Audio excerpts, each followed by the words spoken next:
Cours du lycée Mami Oufoué Fété de Bingerville. Les élèves regagnent les classes après les congés de Toussaint. Chacune avec son cache-nez, condition obligatoire établie par les responsables du lycée.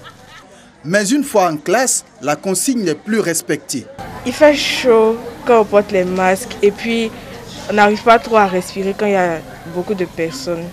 Donc c'est un peu compliqué. Des fois on baisse le masque, mais le professeur nous dit de le mettre, donc c'est toujours sur nous. Un constat qui amène Tortia Koulibaly, proviseur du dit lycée, à faire le tour de l'établissement pour sensibiliser les jeunes élèves. Dans la cour, des dispositifs de lavage des mains sont installés. L'administration dispose d'un stock de cache-nez pour une protection efficace contre la Covid-19. Le port du masque et le respect des mesures barrières sont des activités obligatoires. Et elles ont été acceptées par les élèves la plupart du temps. Pour celles qui ont oublié leur masque, nous distribuons, parce que sur les stocks de l'an passé, il en reste encore, nous distribuons.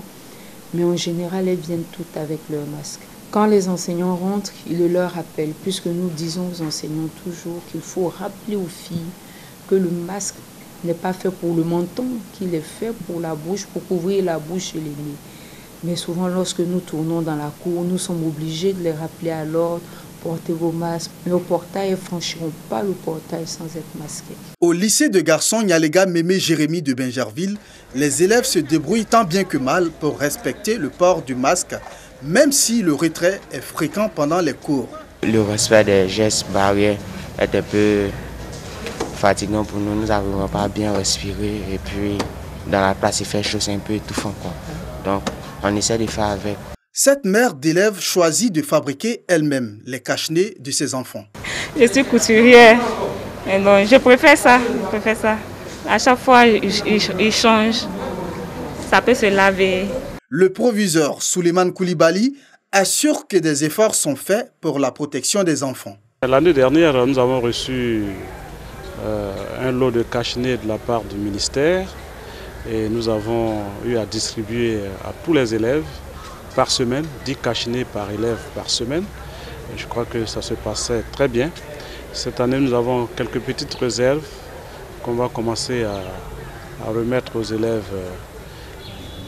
quoi qu'on sache qu'ils viennent à la maison aussi et de la maison avec des cache-nez. Si les plus grands s'adaptent au respect des mesures barrières, ce n'est pas le cas pour les tout petits.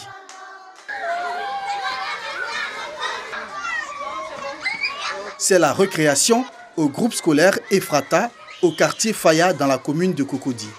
Seulement quelques-uns ont des cache-nez et d'autres se soumettent au lavage des mains avec l'aide de leurs encadreurs.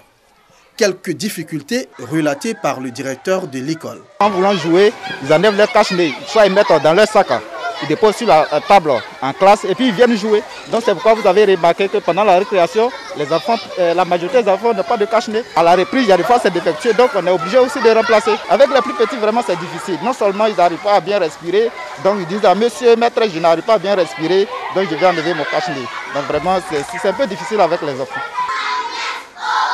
Autre destination, un décor tout différent. École primaire publique à Nono, toujours dans la commune de Cocody.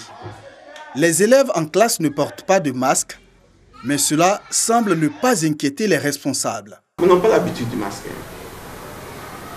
On leur a distribué chacun plein de kits. La plupart, quand tu lui demandes, non, c'est resté à la maison. Ou bien, bon, maman a gardé. Donc voilà un peu. Mais Dieu merci, il se porte bien. Ce sont plus de 7 millions d'élèves répartis dans 25 000 établissements sur toute l'étendue du territoire qui ont repris le chemin de l'école dans cette période de crise sanitaire de Covid-19. Pour la rentrée scolaire 2020-2021, la direction de l'éducation pour la santé a mis en place un protocole sanitaire que doivent respecter les responsables des structures éducatives. Ce protocole repose sur 5 principes qui sont le maintien de la distanciation physique, le lavage des mains, le port du masque, le nettoyage et la désinfection des locaux, puis le respect des autres mesures barrières. Selon Dr Mfa Sandoko, sous-directeur de l'Éducation nationale pour la santé, Ce protocole se présente comme une boussole, un guide pour les gestionnaires des écoles. En plus, pour cette rentrée 2020-2021, il a été mis en place un comité d'éveil Covid-19. Et ce comité a été mis en place dans les directions régionales, dans les directions départementales, et l'unité opérationnelle de ces comités d'éveil, c'est les cellules d'éveil Covid-19 dans les écoles. L'objectif est d'emmener les apprenants à s'approprier les thématiques de sensibilisation sur la pandémie. Selon le chef de cabinet du ministre de l'Éducation nationale et de l'enseignement technique, ce sont plus de 200 millions de francs de dispositifs de lavage des mains et 80 millions de masques qui ont été distribués aux établissements scolaires à l'apparition de la maladie à coronavirus en 2019. Quand nous faisons nos prévisions, nous tenons compte aussi bien du public que du privé parce que, bon, l'école est peut-être privée, les bâtiments sont privés, mais l'enseignement est public. S'il arrive qu'un établissement manque de dispositifs, la première chose à faire, c'est de s'adresser, n'est-ce pas, à la direction régionale. S'il y a du disponible, ils sont fournis. Mais au cas où la draine aussi également, il y a des pénuries au niveau de la draine remonte au niveau du ministère avec, n'est-ce pas, la démence que nous avons, si nous avons du disponible, nous envoyons ce disponible-là. Des efforts, certes, mais la réalité est mitigée sur le terrain. L'observance des mesures barrières contre la Covid-19 n'est pas partagée de tous.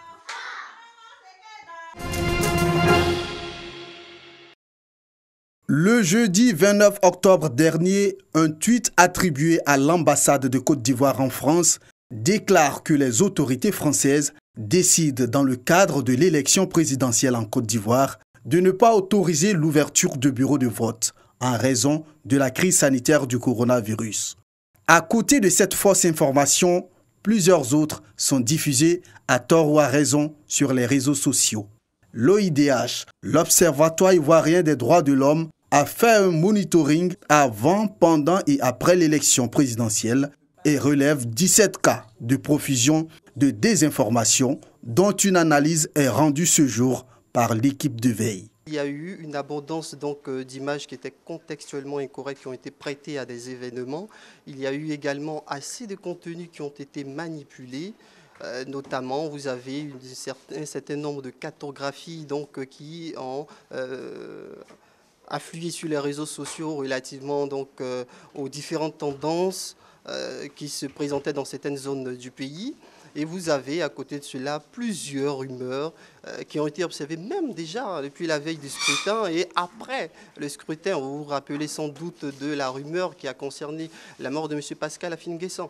Donc pour dire que ce sont des cas de désinformation qui ont véritablement émaillé le processus électoral. Et plus loin, vous allez vous rendre compte qu'il y a certains cas de désinformation qui, par exemple, ont contribué à exacerber les conflits communautaires. Lorsque je prends par exemple la ville de Dabou, il y a beaucoup d'images qui se rapportaient par exemple à la Guinée, au Cameroun, qui se sont prêtées au débat.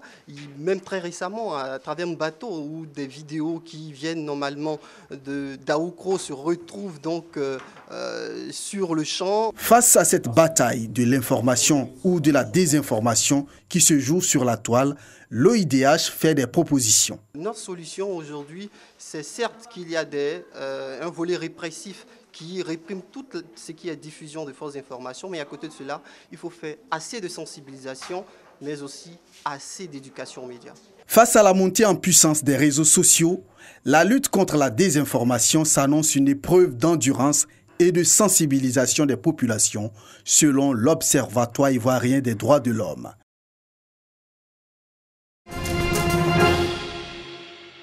Vainqueurs à domicile lors de la 3e journée 2-1, les éléphants tentent de remettre le couvert pour l'acte 2 de la double confrontation face à Madagascar dans le cadre des éliminatoires de la CAN 2022.